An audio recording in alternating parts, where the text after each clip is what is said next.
Hare Krishna. So, very warm welcome to all of you for today's session on the Bhagavad Gita. We'll start our session with the prayers. Om Namo Bhagavate Vasudevaya. Om Namo Bhagavate Vasudevaya. Om Namo Bhagavate Vasudevaya.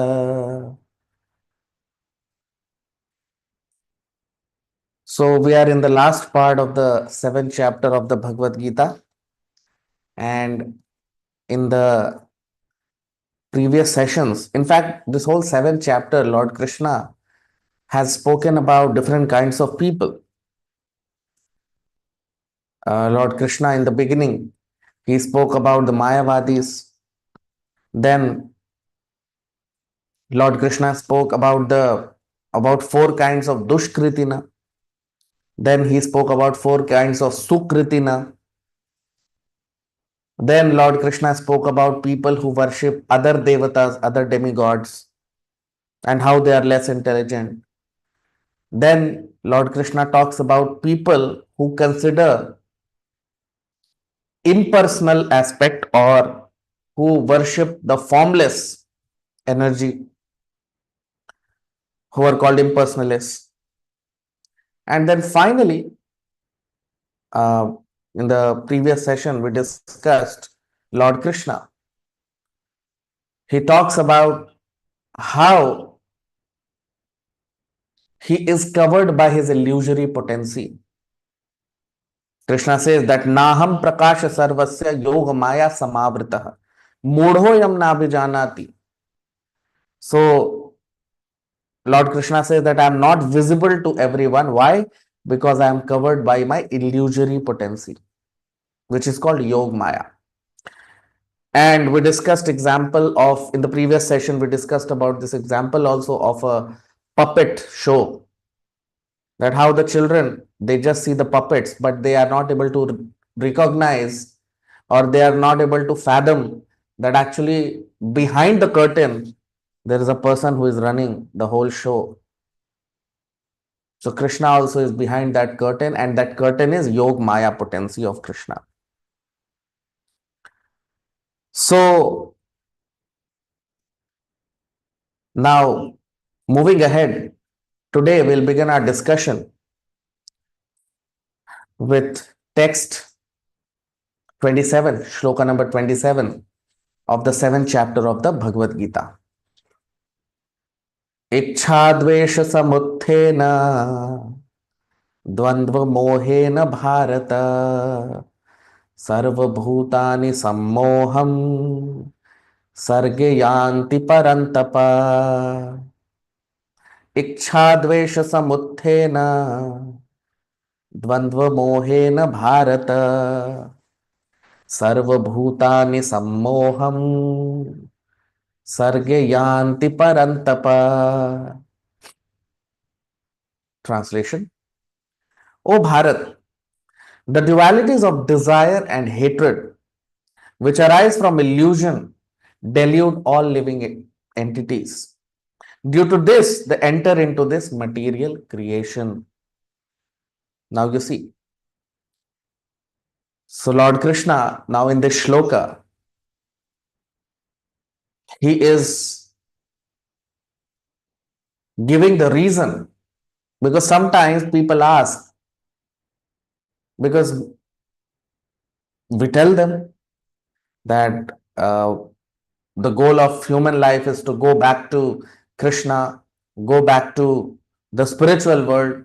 This material world is temporary. So sometimes people, when they hear this, they ask that why did we fall into this material existence in the first place? What was the reason that we fell into this material existence? So Lord Krishna in this shloka gives the answer to that question. That why did we fall into this material existence? So what is Lord Krishna saying here? He's saying, Ichcha Dvesha Samuthena. Ichcha and Dvesha. Because you see, I've told many times in our previous sessions also that a spirit soul can never be inactive, isn't it? We have discussed it many times that spirit soul can never be inactive. Okay. And we have discussed this also that consciousness is the symptom of the spirit soul. How do we differentiate between a living body and a dead body? How do we say that this is a dead body and this is a living body? By the presence of consciousness. How do we know that spirit soul is present within the body or not? How will we know? By consciousness. So, consciousness is the symptom of the spirit soul. Okay. So, we know the spirit soul. We know that spirit soul is present within the body by the presence of consciousness. Okay. So, consciousness is the symptom of the spirit soul. And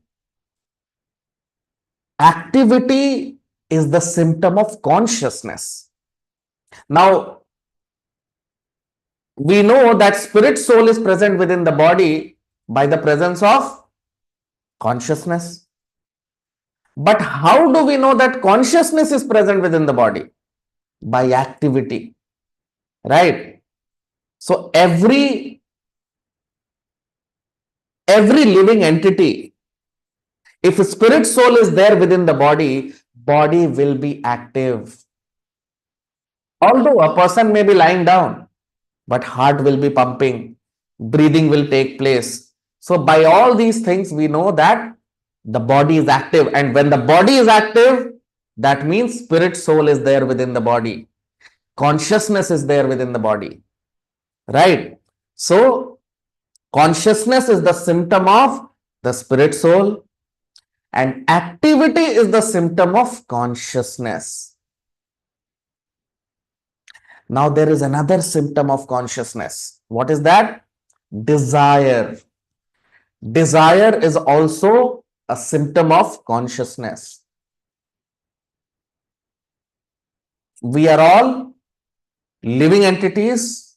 We are not material beings with spiritual experience. No, we are spiritual beings with material experience. We are spiritual beings. We are spirit soul, but as of now, we are experiencing matter. Okay. So we are spiritual beings with material experience. So activity is the symptom of the soul. Consciousness is the symptom of the soul. Activity is the symptom of consciousness. And desire is also symptom of consciousness. Only a living entity, only a living body can have desire. A dead body has no desire. A stone has got no desire. Only a living entity, only a living body has desire. Okay. So sometimes people think that we want to become desireless, but that is impossible. To think that I want to become desireless is also a desire, isn't it? To think that I want to become desireless is itself a desire. So living entity cannot become desireless. That is impossible. So a living entity can never become inactive. A living entity cannot have no consciousness, and a living entity cannot be desireless. So desire is the symptom of consciousness. Okay. So that is the first word of the shloka. You see, Ichha Dvesh Samuthena. Now, why we have desires? Why we have been given this facility of desire? Because we are part and parcel of Krishna. So we are sample. We are tiny, minute sample of Krishna. We are drop, Krishna is the ocean. So qualitatively, we are like Krishna because Krishna is conscious. That's why we are conscious, because we are part and parcel of Krishna. Why, if a father has hands, legs, so son also has hands and legs, isn't it? So that is why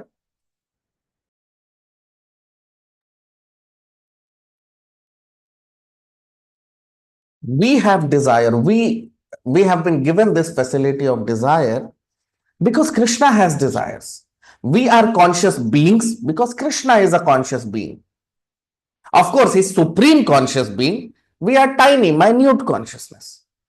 We are like drop, Krishna is like ocean. Krishna's desire is unlimited, infinite, and we are infinitesimal. So that difference will always be there. So quantitatively, we are infinitesimal and Krishna is infinite. But qualitatively, why we have desires? Because Krishna also has desires. Because of that desire only he has created us, right? So why we have been created? Because Krishna has desires to expand himself, to expand his energies. Okay. So now here in the shloka, Lord Krishna is saying, Ichha dvesha samuthena. So why we have been given this facility of desire? Because the relationship that we have with Krishna is loving relationship. We are related with Krishna in loving relationship. Okay. So now because we are in loving relationship with Krishna, and love cannot be established without freedom. If there is no freedom, there cannot be love. For example, if a father puts a gun on the head of his son and asks whether you love me or not, so son will be forced to say that, yes, yes, father, I love you. But that will be out of fear. That is not true love. True love can exist only when we have freedom to not love, right? If we have freedom to not love, only then we can love. That is called freedom. And without freedom, there cannot be love. Without freedom, force can be there, dictatorship can be there, but love cannot exist without freedom. Okay. So Krishna, because we are his part and parcel, Krishna is our supreme original father. So father has natural love for the child. And because our relationship with Krishna is loving relationship, and loving relationship cannot be established without freedom, so that minute freedom has been given to us. Okay. So Krishna has awarded and granted us with minute freedom. Just like in a country, for example, in a country like United States or India or Russia or whichever, because generally people say that we are a free country. The citizens are free. We attained freedom. So the government gives us freedom. For example, in India, we can go to any state. We can go to Delhi, we can go to Punjab, we can go to Bihar, we can go to Maharashtra, we can go to South India, Kerala, Tamil Nadu. So we are free. We have got freedom given by the country. But if we misuse that freedom, freedom is given. But if we misuse that freedom, then what happens? So for those people who have misused the freedom, for them, prison houses are also created, isn't it? For those people who misuse the freedom, for them, prison houses are created. Okay. So similarly, Krishna has given us minute freedom. And because of that freedom, we can choose to be in line with Krishna, to be in line with Krishna's orders, or we can also choose to disobey Krishna. Freedom means that you can disobey also. Otherwise, where is the question of freedom? Okay. So a living entity can choose to obey Krishna also and to disobey Krishna also because of that minute freedom. But as I told you, the example I gave, that in a country, the moment you break the laws, the moment you misuse your freedom to break the laws, you are immediately put behind bars. That means you are put in prison. Similarly, Lord Krishna also, he has given us that minute freedom. But if we misuse that minute freedom against the Lord, then we are put into this material existence. So this material existence is like a prison house. It's like a prison. Those people who go against Krishna, those people who do not obey Krishna, or those people who become envious of Krishna. You see the words which are used. Ichha dvesh. Dvesh means enviousness. Now, a question may come that how can someone be envious of Krishna?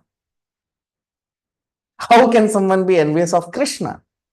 But the fact is, yes, most of the living entities who come into this material world, they are envious of Krishna. And if you want to test this, you just start to glorify Krishna at any place. You will get to know what I am saying. Even amongst your near and dear ones, you go and start glorifying Krishna and try to make them devotees of Krishna.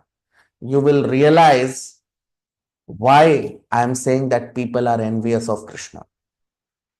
Right? So, Ichha and Dvesha. Now, why enviousness comes? You see, I'll take you to a shloka in the 5th chapter of the Bhagavad Gita, the last shloka of the 5th chapter of the Bhagavad Gita. You can see on your screen shloka number 29 of the 5th chapter of the Bhagavad Gita, which is the last shloka of the 5th chapter of the Bhagavad Gita. You see on your screen. What is Lord Krishna saying here in this shloka? So Lord Krishna is saying, Bhoktaram yagya tapasam sarvalok maheshwaram suhridam sarvabhutanam gyatva mam shantim richati. Okay. So what is Lord Krishna saying here in this shloka? Bhoktaram yagya tapasam. Bhokta means enjoyer. And Lord Krishna is saying that yagya tapasam, all the yagya. Now what is the meaning of yagya? Yagya means any activity in this world which we perform for pleasure of Krishna is called yagya. Okay. So Lord Krishna is saying Bhoktaram yagya tapasam, that Arjun, I am the enjoyer. I am the enjoyer of all the yagya and all the tapasya. Okay. So what does it mean? Krishna is the supreme enjoyer. That is his position. Krishna's position is that he is the supreme enjoyer. Then what Lord Krishna is saying? Sarvaloka Maheshwaram. Sarvaloka Maheshwaram. Krishna is saying that I am the proprietor. Maheshwar means proprietor. Ishwar means controller or proprietor. Maheshwar means supreme proprietor, supreme controller. Nowadays we see people,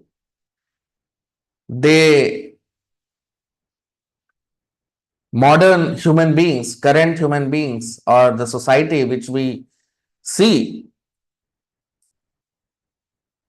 we can see that people have almost the tendency of people is very, very animalistic. Why I say this? Because you see, if you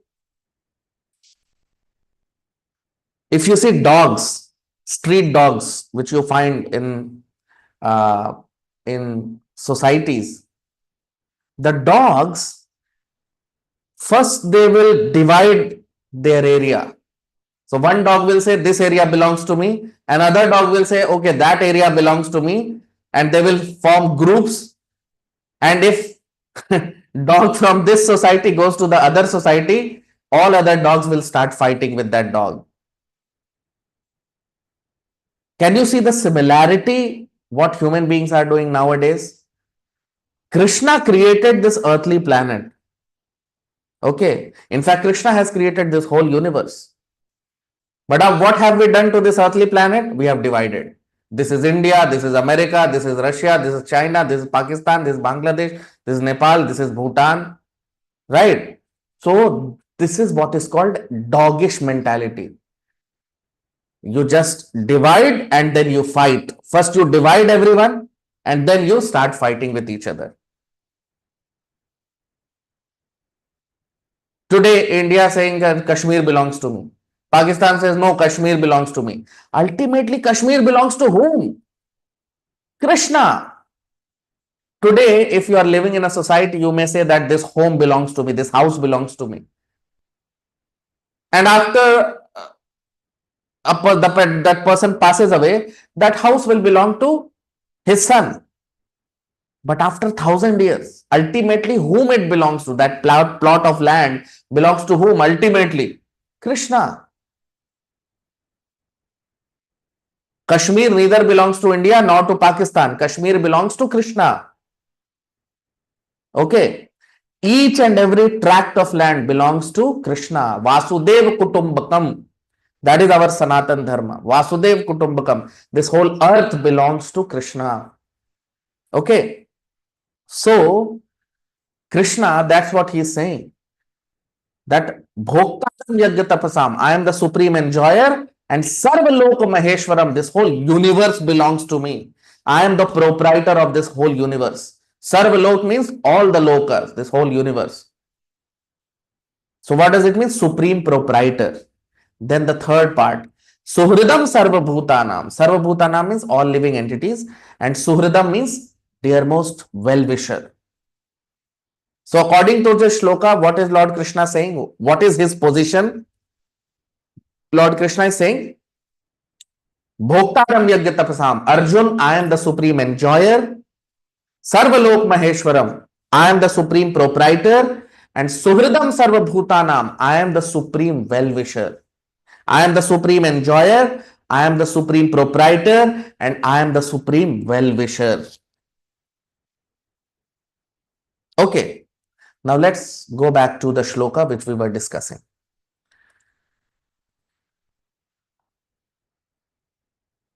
Now coming back to the shloka. So what is Lord Krishna saying here in this shloka? You see, Ichha Dvesh Samuthena.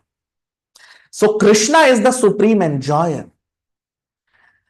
Now, because we have been given that minute freedom to disobey Krishna or to go against Krishna, sometimes a living entity develops a desire to become enjoyer.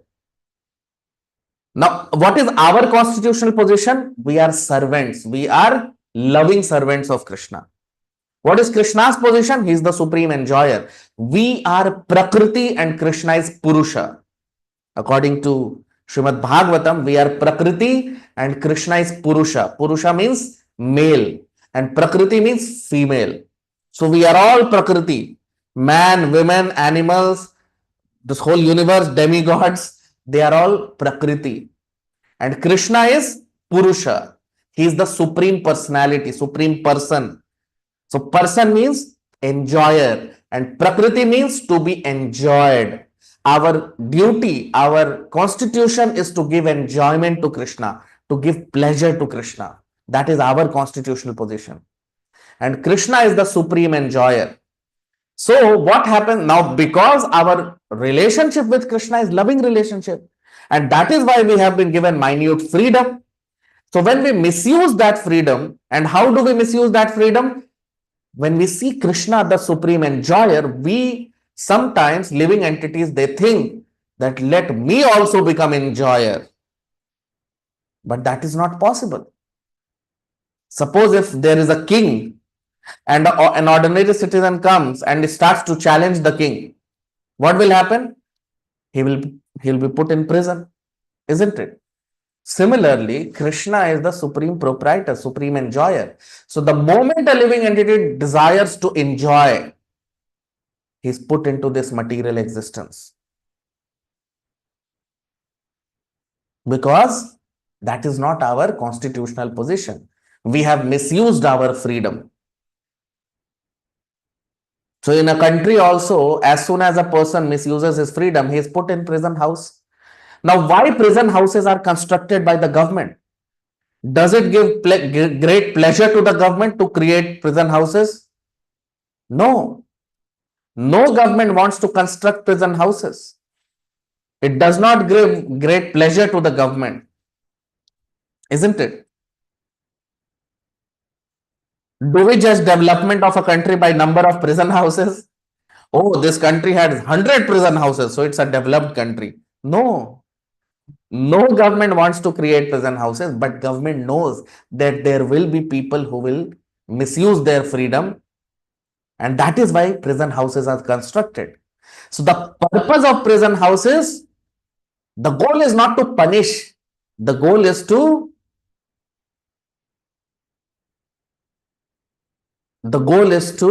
transform the person.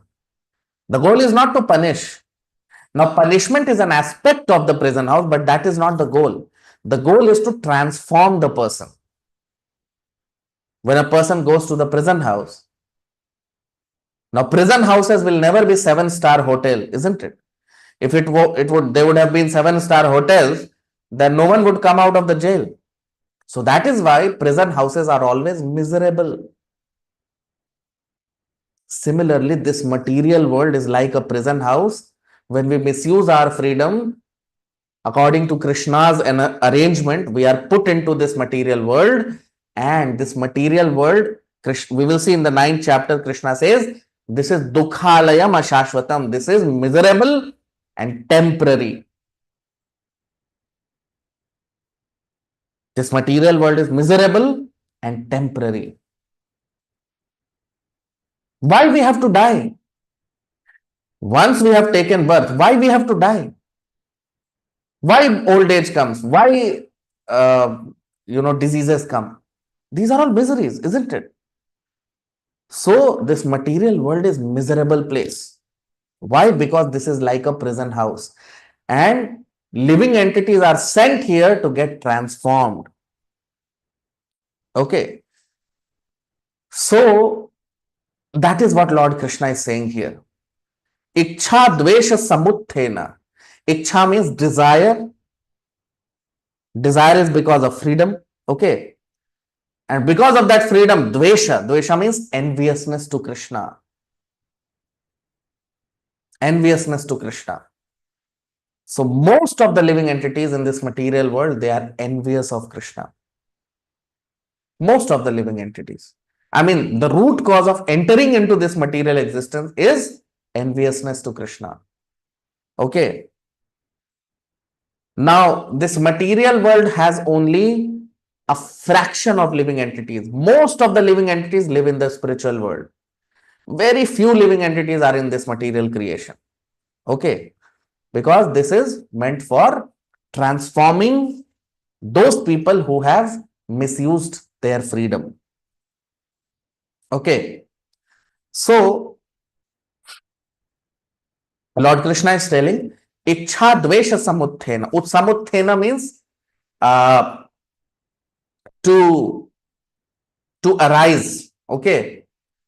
So from Ichha comes dvesh. Because of desire, there is hatred also. Because of desire and freedom, there is hatred. Okay. So Ichha dvesha samuthena dvandva mohena bharata. Dvandva and moha. Dvandva means dualities and moha means illusion. So why dvandva and moha is used? You see, sarva bhutani sammoham. Sarva bhutani means all the living entities. Sammoham means delusion. So all the living entities are put into this delusion of duality and illusion, dvandva and moha. Sarge yanti parantapa. And that's how the living entity sarge yanti. Sarg means material creation. Visarg means spiritual creation. Okay. So sarge yanti means to enter into this material existence. So Lord Krishna is telling that Arjun, because of desire and hatred, a living entity gets deluded by duality and illusion and enters into this material existence. Sarge yanti parantapa. You see?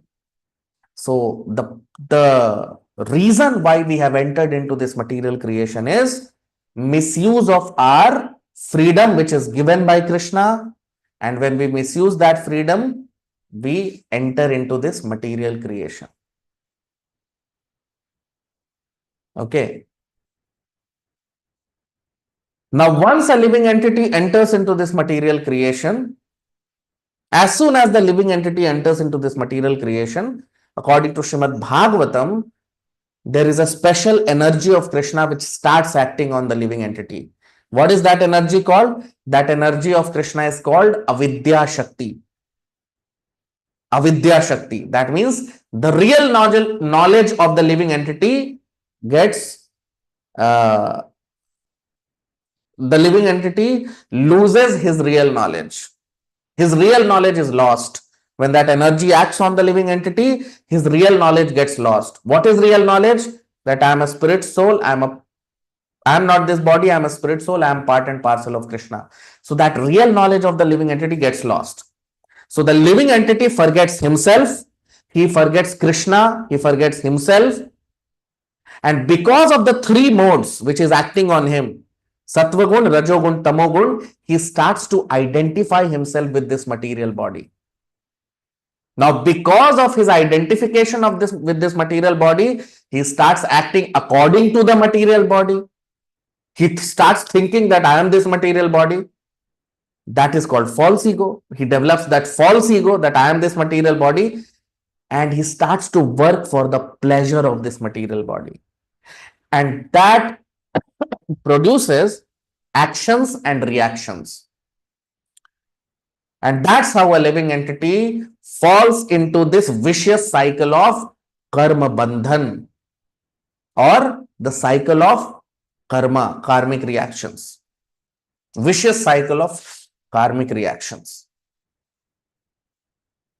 Okay. So only in this human form of life, we have been given the facility to escape from this cycle, to escape from this bewilderment of material energy. That is possible only in human form of life. Okay. So after many, many lifetimes of suffering, a living entity starts to question his existence. Who am I? Why am I suffering? Am I born to just die? What after death? Who is God? Why is this creation? What is the purpose of this creation? Why are there miseries in this creation? So these questions are called Brahma Jigyasa. So a living entity, he starts to ask these questions, he starts to search for the answers to these questions. And when Krishna, as we know, Krishna is present within the heart of everyone as Paramatma. In the 15th chapter, the 15th shloka, Lord Krishna says, Matta smritir jnanam apohanam cha. From me comes knowledge, remembrance, and forgetfulness. So the living entity, when he starts to question, then he is directed by Lord Krishna towards his spiritual master. And from there, once a person meets the spiritual master, then his journey of human life to go back to our original place begins. Right? So by association of saintly people, by association of the spiritual master, gradually our journey back to home, back to the spiritual world begins. But here, that's what Lord Krishna is saying here. He is giving the reason why we enter into this material existence. The reason is ichha and dvesha, desire and hatred, which gives rise to.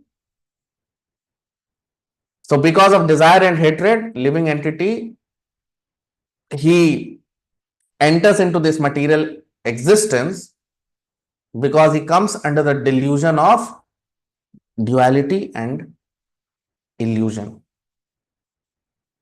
So that's how a living entity enters into this material existence. Okay, so now living entity has entered into this material existence. But is there a method to get out of this place? Get out of this material existence? Yes. That Krishna will tell in the next shloka. Text 28, shloka number 28. Yesham tvantagatam papam jananam punya karmanam te dvandva moha nirmukta bhajante mam dridhavrata. Yesham tvantagatam papam jananam punya karmanam te dvandva moha nirmukta bhajante mam dridhavrata. Translation: those whose sinful actions have been completely eradicated and who have performed pious deeds for many lifetimes transcend the dualities and illusions of this material world. They engage in loving devotional service to me with firm vows and steady faith. Now you see. So what is Lord Krishna saying here? That yesham tu ant gatam papam. Yesham to ant gatam papam. Ant gatam papam means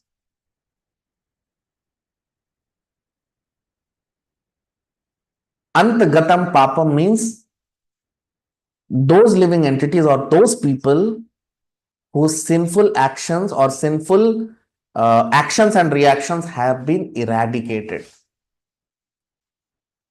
Okay. So, yesham tuant gatam papam. So, those people whose sinful activities or sinful actions and reactions have been eradicated. Jananam punya karmanam. And those people who are punya karmanam. Punya karmanam means those who are pious people. Those people who have performed pious activities in their past life. Jananam punya karmanam. Te dvandva moha nirmukta.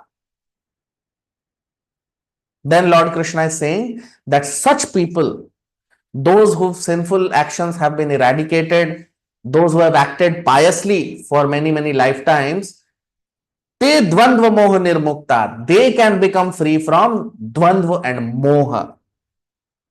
Now you see, this same word is there in the previous shloka also. You can see on your screen. In the previous shloka, what is Lord Krishna saying? That ichha dvesha samuthena dvandva mohena bharata. You see this word. Dvandva mohena. Now exactly the same word is used in this shloka also. You see.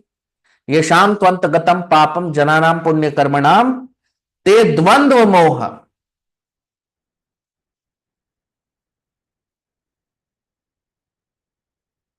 Te dvandva moha nirmukta. So in the previous shloka, what did Lord Krishna say? That why a living entity comes under the influence of dvandva and moha. Dvandva moha means dualities and delusion. But here in this shloka, Lord Krishna is giving the solution how we can cross over or how we can get over, how we can become free from dvandva and moha. In the previous shloka, he said how we get influenced by dvandva moha. In this shloka, he is saying completely opposite. How we can become free from this dvandva and moha. Okay. So, te dvandva moha nirmukta bhajante mam dridhavrata. So, those people whose sinful actions or sinful reactions have been eradicated, and they act piously in this life, they act as devotees of Krishna, they become free from dvandva and moha. Dvandva means duality, moha means illusion. So they become free from dualities and illusion, and bhajante mam dridhavrata.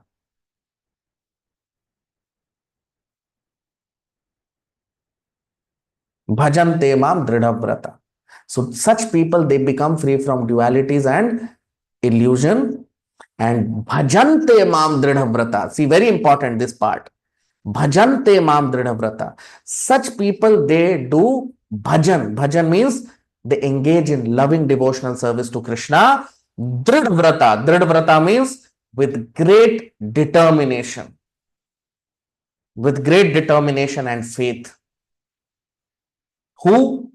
So punya karmana, those who are pious people, those who have acted piously in this life and in the past lives.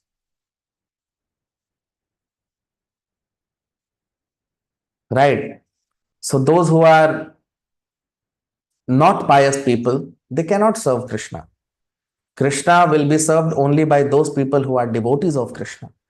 And those who are devotees of Krishna, they are pious people. Right?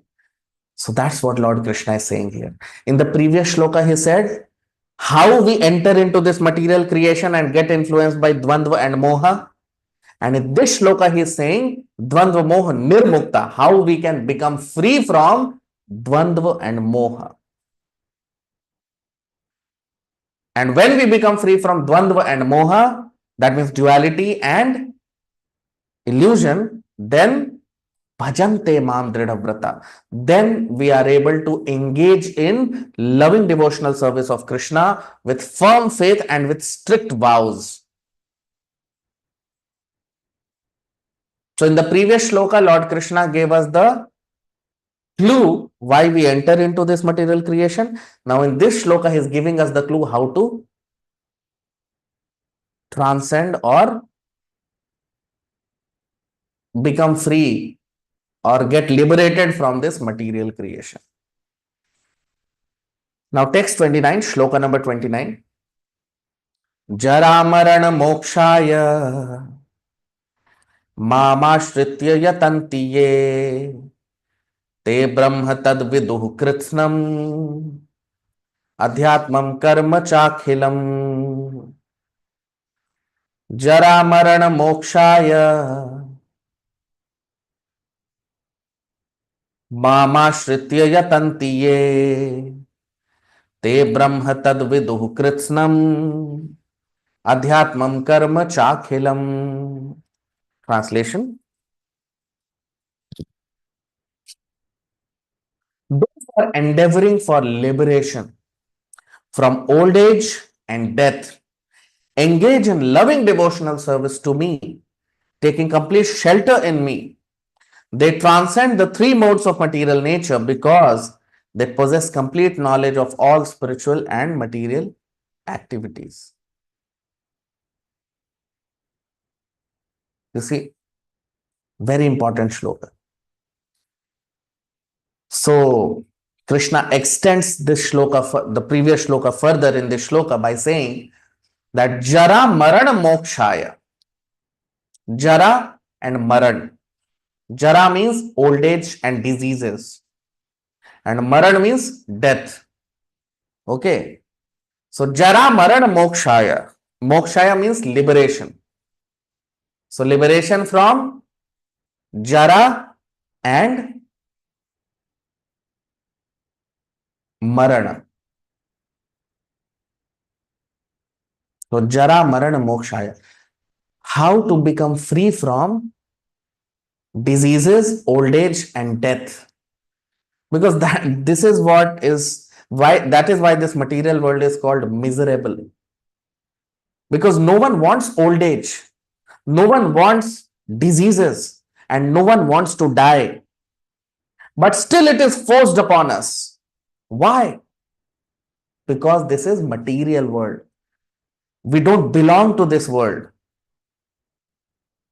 If you take a fish, okay, if you take a fish and remove the fish from water, Now, even if you put the fish in the greatest 7-star suite, even if you put the fish in the most exalted position in the whole universe, but the fish will still suffer. Why? Because fish cannot remain without water. Similarly, we living entities are Krishna conscious beings. We are spiritual beings with material experience. We are in this material world. We cannot be happy. It's impossible because we are meant to live in the spiritual world, right? So, Jara Marana Mokshaya. So, there is a solution by which we can leave, or we can exit, or we can get liberated from this material creation. And what is the meaning of material creation? Birth, death, old age, and disease. This is the symptom of material creation. Okay. So, Jara Marana Mokshaya Mam Ashritya Yatantiye. Now, Lord, how will be able to surpass? How will be able to get liberated? Lord Krishna is saying, Mam Ashritya. Mam Ashritya. Ashritya means to take shelter. Shelter of whom? Shelter of Krishna. That's why he's saying, Mam Ashritya. Mam means me. So he's saying that those who take my shelter, Yatantiye, those who come and take my shelter,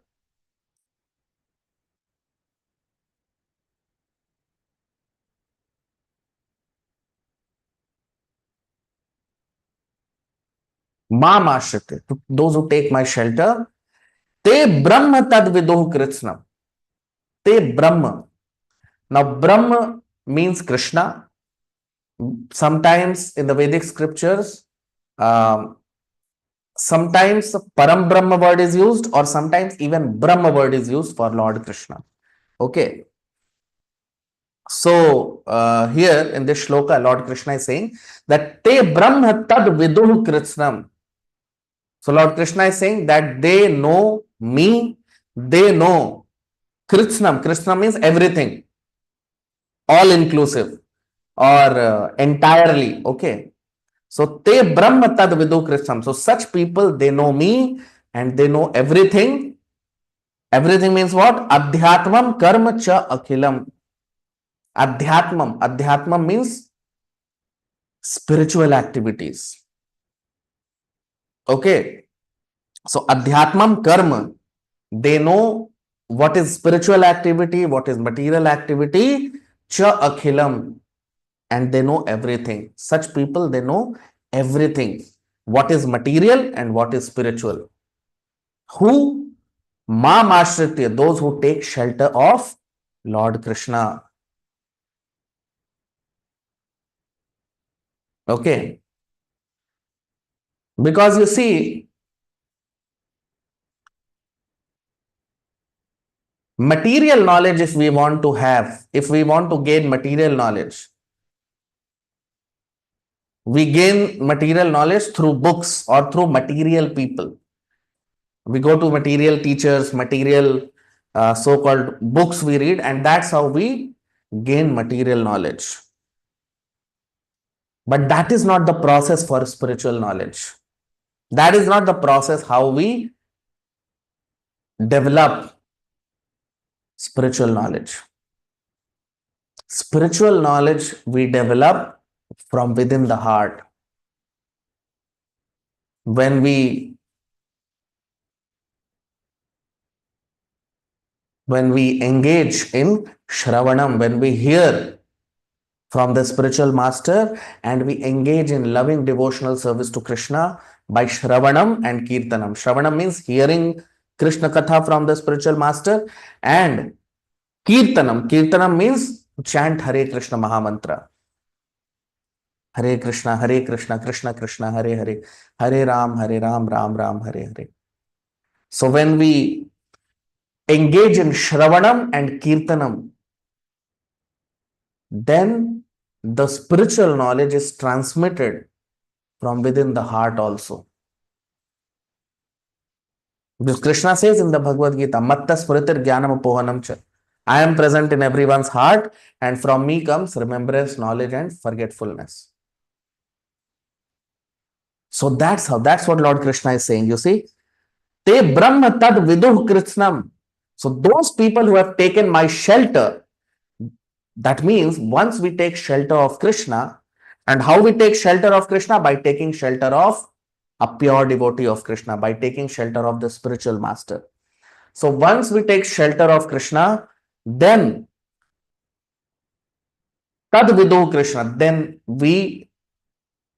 everything is revealed to us from within the heart, whether it is Adhyatmam Karma Chakhilam. We come to know everything about Krishna, about spiritual activities, and even material activities. We must know material activities also, spiritual activities also, how much we have to do. Human life is meant for Krishna realization. In fact, there was a person, so he used to live in Kalyan, near Kalyan. So Kalyan is, he used to live actually ahead of Kalyan. I've never been there, but I've heard about it that Kalyan is very far off from Mumbai. So he used to work in Mumbai, but he used to live very far off, ahead of Kalyan. So, and his office where he used to work, that office was in South Bombay at Nariman Point. So that person, every day, it used to take him 3 to 4 hours to travel from his home, his house, to South Bombay. And every day, it would take him 3 to 4 hours to return back to his house also. Okay. So every day in the morning, he'll get up very early because he has to go and reach on time. So he would get up very early at 5 o'clock and he's leave for the office. And again in the evening, he'll leave his office at 7 o'clock and he'll around 11, 10:30, 11, he will reach back his home. Okay. And he was a very workaholic kind of a person. So he would never take any holiday also.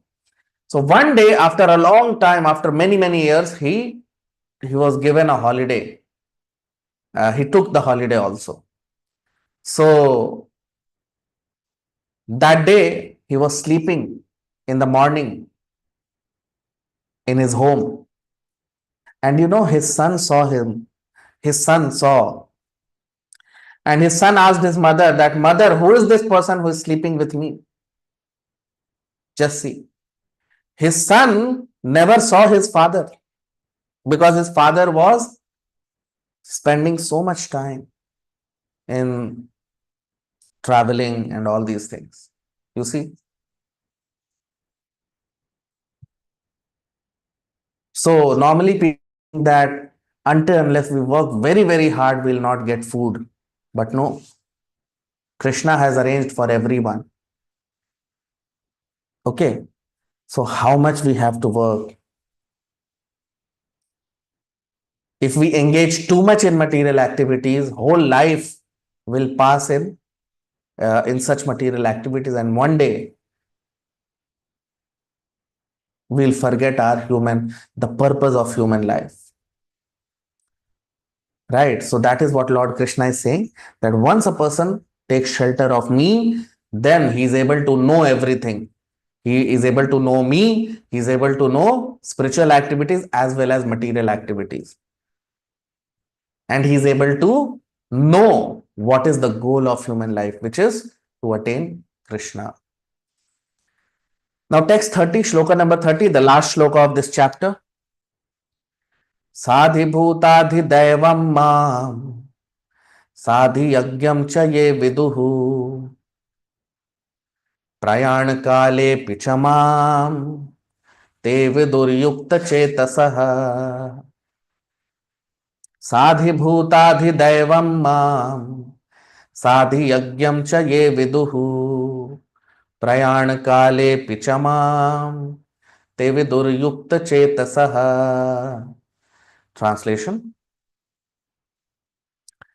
I am the controlling principle of this material creation, the sustainer and maintainer of all demigods. I am the super soul Paramatma, the supreme enjoyer of all sacrifices in the entire creation. Those who understand this about me are always engaged in my loving devotional service with pure consciousness, and thus they are able to know me at the time of death. You see, so a time of death will come. Everyone has to die one day. That is the biggest examination, the biggest test of our life. And if we are sincere, we have to prepare for that test also. We cannot allow our time to pass.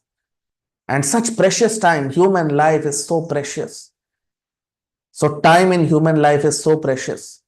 We can't allow our time to pass just like that, right? So any time death can come. No one knows when that time will come. So Lord Krishna is telling here in this shloka that Sadhi Bhutadhi Daivam. Sadhi Bhut Sa Adi Bhut. That means Bhut means living entities. So Adi Bhutam means the controller or the proprietor of all the living entities. And Bhuta also means this whole creation. So the original proprietor of this whole creation is Krishna. So that is why he is called as Sa Adi Bhutam. Okay. Then Adi Daivam. Adi Daivam. Daivam means demigods or devatas. So Lord Krishna is saying that I am the origin and the source of all devatas and demigods also. And then he says Sa Adi Yagyam. Adi Yagyam means the source of, or you can say the original enjoyer of Yagya. Yagya means sacrifices for Krishna. So basically, if we see the essence, the shloka, Lord Krishna is saying that I am the controller of all living entities and this whole material creation. I am the origin of all the devatas, all the demigods, and I am the supreme enjoyer. Chaye viduhu. Viduhu means to know. So one who knows this, what happens to him? Prayana kale pichamam. Prayana kale means at the end of life. When a person is about to die at the last point of his life. So, Prayana kale apichamam. So, such a person will be able to attain me at the time of death. Vidur yukta chetasaha. He'll be able to know me at the time of death. He'll be able to attain me at the time of death because he's engaged in my consciousness. That is called God consciousness or Krishna consciousness. Because he's engaged in my consciousness, that is why he will be able to attain me at the time of death. You see? So this is what is called Krishna consciousness, divine consciousness. Because you see, one day everyone has to die. And before death, we have to prepare ourselves for that point, that last moment. Those people who in their life are not able to attain Krishna, or those who are not able to engage in loving devotional service to Krishna, at the end of their life, they will meet Yamdut. They'll be seeing ghastly creatures like Yamadutas who will take them to some hellish planets. But those who are able to engage in loving devotional service to Krishna, what is Lord Krishna saying here? At the end of his life, he will be attaining me, he will meet me.